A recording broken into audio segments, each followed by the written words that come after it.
Hey everyone, welcome. So today we're going to talk about the cloud. I know I've been kind of hinting around that we were going to go this direction, so this is going to be the first video. And we do need to level set the audience. The people that visit the Network Advisor range in knowledge from very beginners that are just trying to figure out what's going on in the IT world, all the way up to fairly advanced people, but we got to start here. So, if you have wondered what the cloud is and was hoping that it was something actually very neat and esoteric, the reality is it's nothing more than big buildings. In fact, there can be smaller buildings too, but what these are is they're called data centers. So data centers are specialized buildings. They're usually highly secure. This is probably one of the larger ones. I think this is a picture of an Amazon. No, it's not Amazon. I can't remember, but they all look kind of the same. They're just big buildings with lots of air conditioning. Inside them is usually a raised floor environment. What that means is that these little white tiles you see on the floor down here, these are what they call raised floor.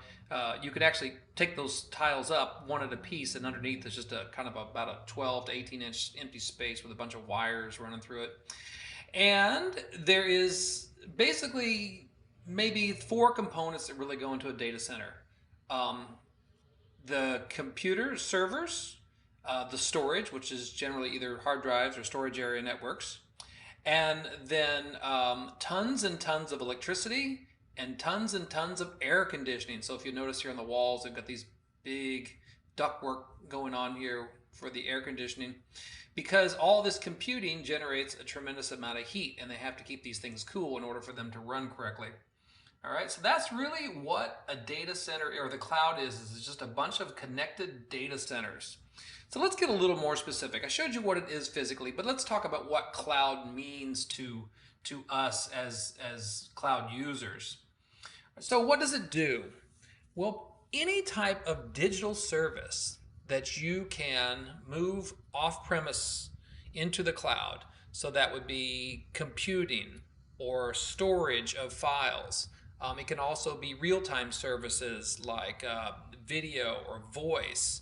And so basically a lot of these things used to exist in the four walls of your organization. You used to have a file server and a phone system and maybe a video conferencing server. And in a lot of places, those things still do exist.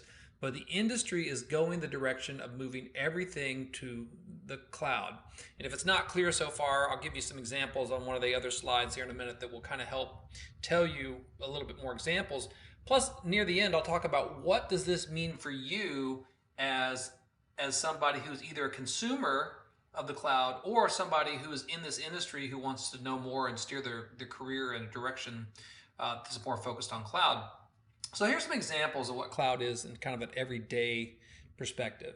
So if you use something like Dropbox, or if you use something like iCloud, or any other kind of online storage repository for files, even if all you're doing is just saving pictures, that stuff is going into the cloud.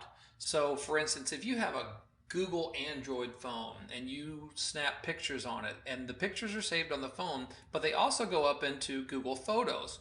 Well, that's going into one of Google's data centers. So remember that great big building I just showed you a minute ago? Well, Google has many of these. And inside them are the servers that Google owns that are storing those pictures. So getting back to my point, any kind of storage is a form of cloud.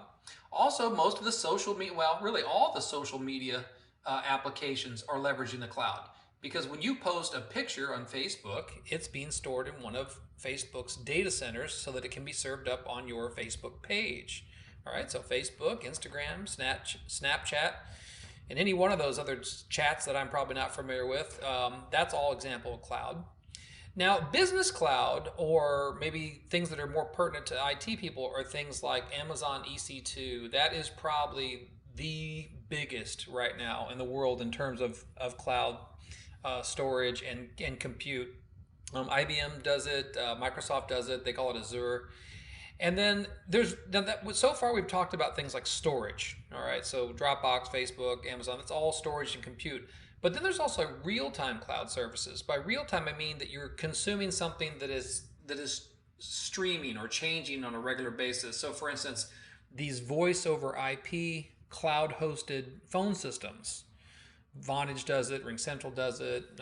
There's Google Voice. There's probably a whole bunch of others. Grasshopper, 8x8. What they're doing is they're using resources in these data centers, and in some cases they might need to be specialized data centers because they're providing streaming services.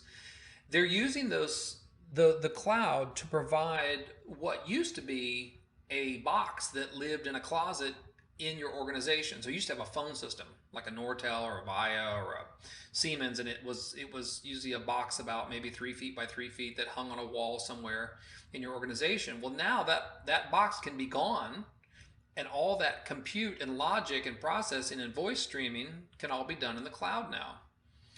All right. Also, email.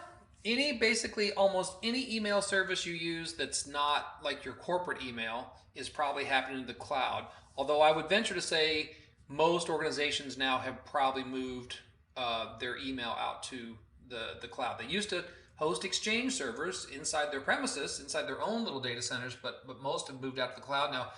And then lastly, along the lines of real-time streaming, you've got things like Netflix and Amazon Prime. So any kind of streaming service is also making use of the cloud. Okay, so who are the players? Well, the biggest is Amazon. Google, IBM, and Microsoft are probably also in the top 5. There's a few other lesser known household names that are big players in that space too. But these 4 right here, in my mind, are probably some of the biggest in this space. I'm a little worried about how big Amazon is, but we don't need to go down that political rabbit hole right this second. But Amazon is far and away probably the biggest cloud player, because what they're doing is not only are they providing this to organizations directly, but they're also acting as the back-end cloud provider for some of these other services that are cloud-based. So for instance, I'm not saying this is true, but just as a hypothetical, somebody like Vonage or RingCentral, which provides hosted PBX, or phone system services, may actually be using Amazon as their back end. So there's some reasons why that could make me a little nervous, but that's just the way it is.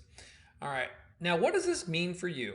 Well, what it means is that premises-based things like phone systems and file servers and media type servers like like Cisco Life Size, or what's that one that starts with a T, the conferencing system, I can't think of, Tandberg. A lot of those things are going away, and it's really sad because companies made huge investments in these things. I mean, I'm talking tens of thousands, sometimes hundreds of thousands of dollars. But what's driving all this is the incredible cost savings. So anybody out there who's an IT person who's ever been responsible for a server or for some appliance on their premise can attest to how much easier and cheaper it is to have that stuff offloaded to someone else who's responsible for it. They can do it better, they can do it cheaper. So that's what's driving a lot of this is the cost savings. But in the process, we are creating a little bit of a situation where we no longer have 100% control of our data. Our data is in the cloud, and we're assured by these cloud providers that our data is safe, although we occasionally get stories in the news about how we find out that maybe it's not as safe as we thought it was. So you need to take and weigh the pros and the cons. The pros are that it's definitely cheaper and easier, probably in some cases faster.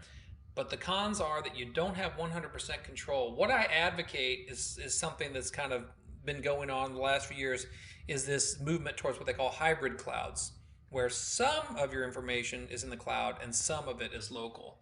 So I kind of like that. In fact, actually for my own personal situation, I do that. I back up to the cloud so that it's available to me in the cloud, but I also keep a local copy of my data as well. So that if, in the event that bandwidth was cut off, because in third bullet point there I mentioned bandwidth is everything, it's all about bandwidth now.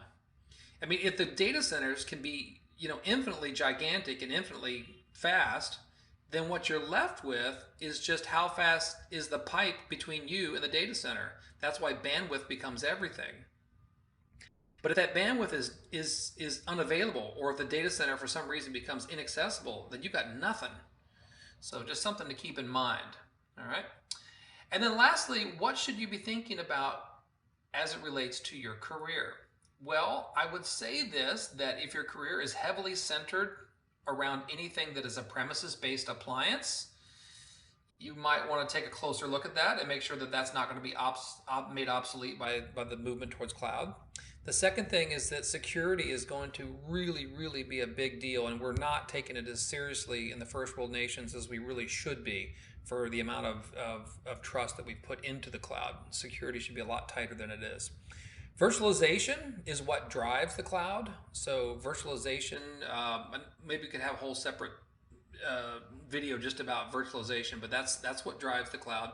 And then of course networking, and then this new movement towards software-defined wide area networks. These are the things that are going to be the needed skills and knowledge base for professionals that are going to be in the IT industry moving forward. Okay, well, I'm sure you have lots to say about this, and I would love to see those comments in the comment section. And you know I try to respond to comments as quickly as I can, because I'm sure there's something I missed, or I've created some new questions in your mind that you want to ask, or I'm sure there's a few people out there who think that I might have said this the wrong way and they've got some things to say about it. And I'm usually always open to hearing other people's points of views. Thanks so much for watching. We'll see you next time.